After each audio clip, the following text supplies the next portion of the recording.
How's it going, guys? It's Avi from West 1000. Today is May 29th, 2020, and we have a disturbance now that has a chance of developing. Like I predicted yesterday, the National Hurricane Center wasn't really listing this as having a potential of developing, but I was analyzing this disturbance, and so are other forecasters as well in the middle of the Atlantic, because it did look interesting, especially since the forecast models were forecasting this to strengthen despite being out in the open Atlantic, as now it has a 50% chance of tropical cyclone development. We also have another tropical disturbance that we have to watch in the future because it's likely to form into a tropical storm and potentially a hurricane in the eastern Pacific, and that energy might transfer to the Gulf of Mexico, which could redevelop this storm in the Gulf of Mexico and potentially impact the Gulf states. But before I start,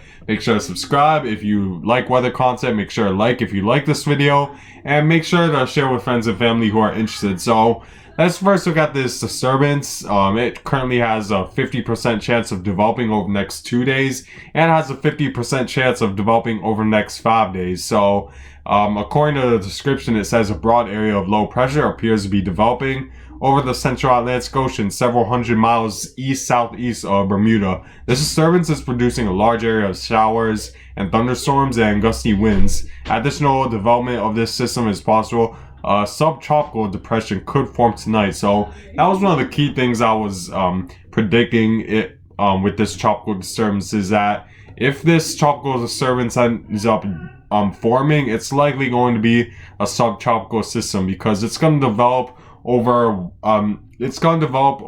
water temperatures that are barely sufficient to just short of 80 degrees, which is needed for tropical cyclone development. It's going to be over sea surface temperatures that are slightly lower than that, so while it will have some tropical characteristics, because it might develop over just around 80 degree sea surface temperatures, it's not going to be very warm, that water, to make this completely tropical, as it's going to get some of its strength, and it's going to gain some of its wind speed from a lot of baroclinic influences. So if we take a look at the computer model wind speed forecast for this tropical cyclone, potential subtropical cyclone, we have about 3 of the models taking this to at least above tropical storm force strength, while the other models are not really in agreement that this will develop in a tropical cyclone, which I would say it's about even, which is why the National Hurricane Center probably gave it a 50% chance of tropical cyclone development. However, if you look at the other computer models, the GFS and European are definitely developing this system. As let's take a look, and you could see the GFS as we move forward. There's a small energy. I wouldn't say the GFS shows a lot of vorticity in this tropical disturbance, but it might be enough to at least develop into a tropical cyclone. If we move on to European, the European puts a bit more emphasis on this strengthening, as you see the dark reds, which indicate that there's more cyclonic vorticity in this tropical disturbance, which makes me believe that the European definitely wants to strengthen this into a tropical storm. And then if we look at the CMC model, the CMC model is also showing a stronger cyclonic vorticity, which indicates that it's likely that CMC also wants to develop this into a tropical storm. And if we take a look at the satellite imagery to see why this could develop, you could see that based off of the look of it, it looks very similar to, like I said in last video, it looks very similar to an extra tropical cyclone, where we have thunderstorms developing towards the west of it as a result of instability, towards the east of the low as a result of instability from the western portion, and we see dry air filtering into the low pressure system from the west, and it looks very similar to how an extra tropical cyclone would look. However, since it's going to develop over sea surface temperatures just sufficient enough for hurricane development, it's gonna it's gonna prompt the National Hurricane Center to call this a subtropical storm if this does develop.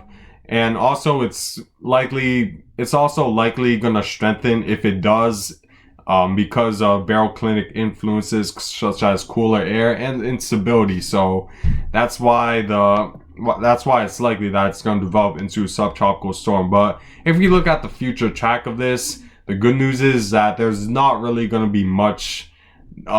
It's mainly going to be a fish storm, and you can see that some of the forecast models do take it overland over the Newfoundland area, but by that time it's going to be very extratropical and very weak, so I wouldn't really worry about this storm system for anyone that's on land, because it's going to be weak if it ever does make landfall, and it's going to be extra tropical, so it won't really have that tropical hurricane-like strength by the time it hits land. But let's move on to the next disturbance we have to watch, and we've been watching it for the past several days, which is a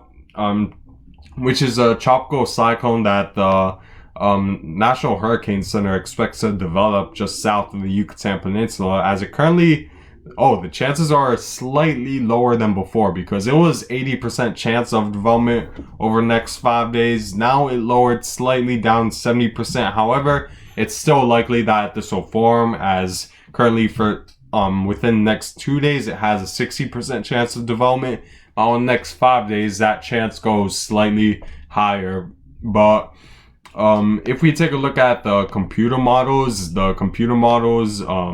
strengthen this thing, and you could see that we have a little bit of energy here, cyclonic energy from the CMC model, and then it brings some of that energy to the Gulf Coast, which is worrying for the Gulf Coast states, because a tropical cyclone in the Gulf of Mexico puts the Gulf states more at risk for a potential landfalling tropical system. However, right now I'm going about 6 to 7 days out, and the CMC doesn't really develop anything with that energy, as that energy completely, I wouldn't say completely, but definitely diminishes as this low pressure system just south of Mexico begins to develop. As I suspect the reason why there isn't as much energy here is because this tropical disturbance will be absorbing a lot of that energy that would go into the low pressure system otherwise. So the CMC doesn't seem to be developing anything in the Gulf Coast as of right now, but again, I'm going 5-6 days out. This could quickly change. It's still very uncertain when we go 5 days out. So however, I think most of the computer models could agree that something will develop just south of Mexico, and that we'll see a tropical disturbance develop. So this is as of right now, and I would say we see a little bit of energy here. I would say between like day 2 and day 3 we might see something, and then the CMC is taking another disturbance from the Eastern Pacific to come close to Mexico. And then as we take a look at the European model, the European model also develops energy, but as the likely future tropical storm makes landfall in Mexico, it's expected to linger over the same area, which is worrying because it could dump a lot of rain and cause flooding in those areas. But eventually that energy diminishes, but we see a new piece of energy develop very late into the forecast, as I don't even know what day is 216. I'm not sure, but that's very far beyond 5 days. So take that with a huge grain of salt, and it could easily change when we're going that far out in the forecast. And then if we look at the GFS model, this is as of 1 day. The GFS definitely does develop energy between 1-2 days from now, and then again makes landfall around Mexico, and then that energy lingers over the same area, which enhances the rainfall in that area, which is worrying for Mexico. But then as we move forward, the GFS isn't really leaning to develop anything in the future in the Gulf of Mexico, but we're going beyond 5 days out. So my point is that southern Mexico needs to definitely be prepared for a heavy rain event, because it seems likely a tropical storm is going to develop.